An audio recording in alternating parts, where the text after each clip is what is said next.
Assalamualaikum warahmatullahi wabarakatuh. Selamat berjumpa lagi pada pembelajaran matematika. Untuk kali ini kita akan melanjutkan materi segi 4 dan segi 3. Baik, sebelumnya kita awali pertemuan kali ini dengan bacaan basmalah bersama-sama. Bismillahirrahmanirrahim. Pada saat ini kita akan membahas tentang jenis dan sifat segitiga. Jenis segitiga ditinjau dari panjang sisinya, itu ada segitiga sama kaki. Segitiga sama kaki adalah segitiga yang memiliki sepasang sisi sama panjang. Misalnya ini ada segitiga sama kaki, kemudian sifat-sifatnya adalah mempunyai dua sisi sama panjang. Jadi ada dua sisi yang sama panjang. Kemudian mempunyai dua buah sudut yang sama besar, yaitu dua sudut ini sama besar. Kemudian mempunyai sebuah sumbu simetri. Ini sumbu simetrinya ada satu buah. Kemudian dapat menempati binggainya dengan dua cara, yaitu dengan cara membalik, dibalik. Kemudian yang kedua, segitiga sama sisi, yaitu segitiga yang semua sisinya sama panjang. Jadi di sini misalnya segitiga sama sisi, sifat-sifatnya adalah ketiga sisinya sama panjang, ini sama panjang semua. Kemudian sifat yang kedua, sudut-sudutnya sama besar, semua sudutnya sama besar, yaitu 60 derajat. Nah, ini sama besar. Kemudian yang ketiga, mempunyai tiga sumbu simetri yang berpotongan tepat di satu titik, yaitu di titik tengah. Ini ada 1, 2, 3 sumbu simetri dan berpotongan di satu titik. Selanjutnya ini dapat menempati binggainya dengan cara 6 cara. Jadi di sini bisa berputar 3 cara, kemudian dibalik juga ada 3 cara. Selanjutnya yang ketiga, segitiga sebarang. Segitiga sebarang adalah segitiga yang panjang ketiga sisinya berlainan, berbeda. Jadi sifat-sifatnya adalah panjang ketiga sisinya berlainan, besar ketiga sudutnya tidak sama. Kemudian jenis segitiga ditinjau dari besar sudutnya. Ada segitiga lancip, ada yaitu segitiga yang ketiga sudutnya itu besarnya kurang dari 90 derajat. Jadi di sini semua ketiga sudutnya ini kurang dari 90 derajat besarnya. Jadi sifat yang pertama adalah besar ketiga sudutnya kurang dari 90 derajat. Sifat yang kedua, kuadrat sisi terpanjang kurang dari jumlah kuadrat sisi-sisi yang lain. Misalnya di sini ini panjangnya A, ini B, ini C. Yang terpanjang adalah C. Berarti C kuadrat itu kurang dari A kuadrat ditambah B kuadrat. Selanjutnya jumlah dua sisinya lebih besar dengan panjang sisi yang lain. Misalnya di sini A ditambah B itu lebih panjang, lebih dari C, atau A ditambah C lebih dari B, atau B tambah C lebih dari A. Kemudian yang kedua, segitiga siku-siku, yaitu segitiga dengan salah satu sudutnya 90 derajat. Yaitu di sini sifat-sifatnya adalah memiliki sebuah sudut yang besarnya 90 derajat. Ini 90 derajat. Kemudian memiliki dua sisi yang saling tegak lurus. Ini A, ini B misalnya. Ini saling tegak lurus. Kemudian memiliki satu buah sisi miring. Yang ini sisi miring C. Kuadrat yang keempat, kuadrat sisi terpanjang, yaitu sisi miring, itu sama dengan jumlah kuadrat sisi yang lain. Jadi di sini misalnya ini A, ini B, sisi miringnya C, berarti C kuadrat sama dengan A kuadrat ditambah B kuadrat. Ini yang dikenal dengan teorema Pythagoras. Kemudian yang ketiga, segitiga tumpul, yaitu segitiga dengan salah satu sudutnya lebih dari 90 derajat. Misalnya ini segitiga, kemudian sifat-sifatnya adalah memiliki sebuah sudut yang besarnya 90 derajat. Ini besarnya lebih dari 90 derajat.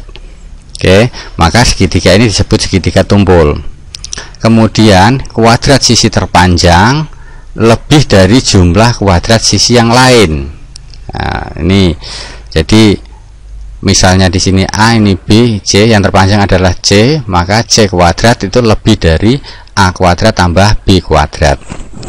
Kemudian jumlah dua buah sisi selalu lebih panjang dari sisi yang lain.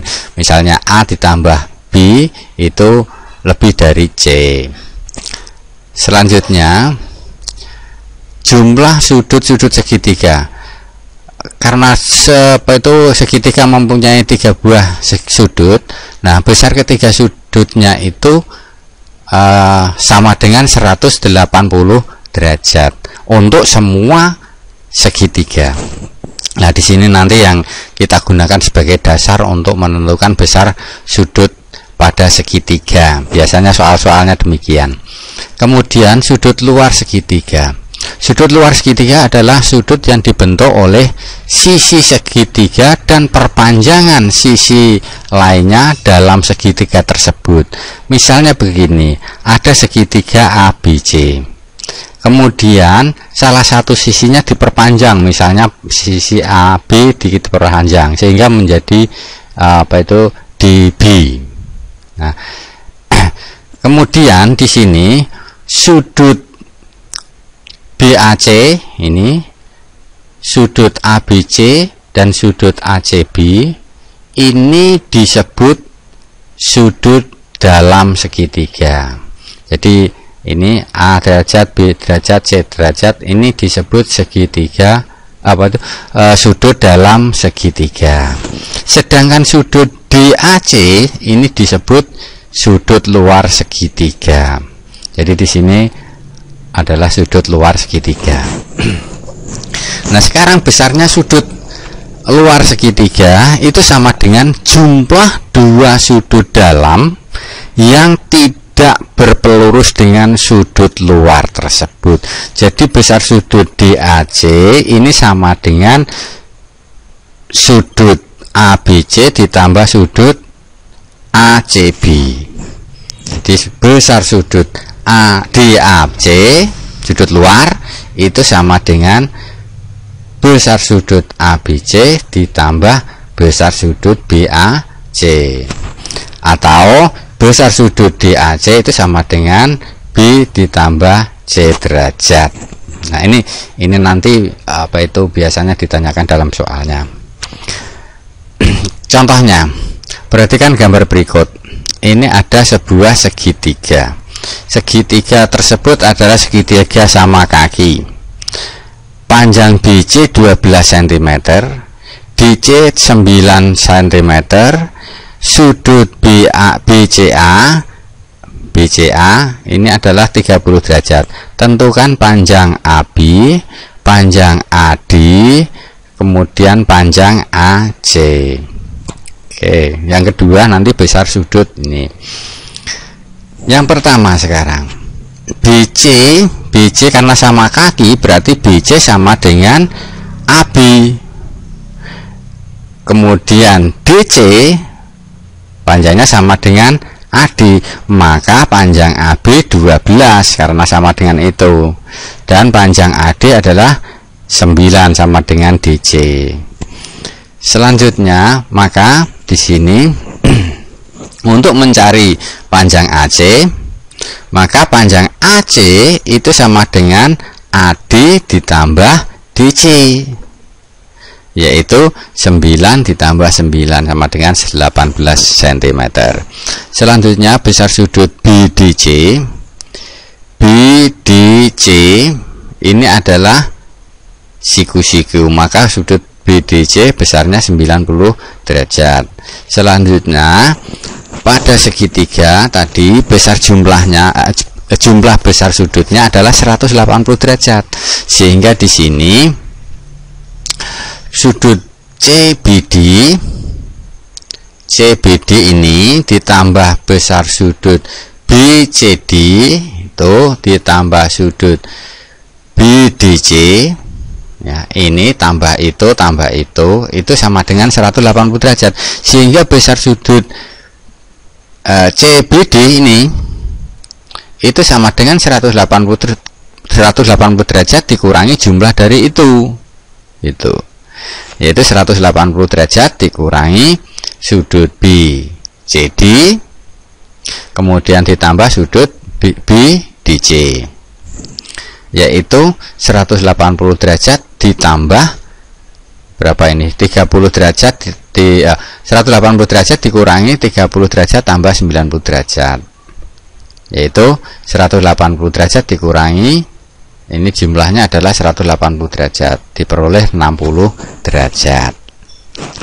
Nah, itu tadi contoh soalnya, dan ini dicoba untuk latihan soalnya. Ada 4 soal, ini mohon untuk dikerjakan, dan nanti untuk menambah keterampilan kalian di dalam mempelajari matematika. Demikian pertemuan kali. Marilah kita akhiri dengan bacaan hamdalah bersama-sama. Alhamdulillahirabbil alamin. Kurang lebihnya saya mohon maaf.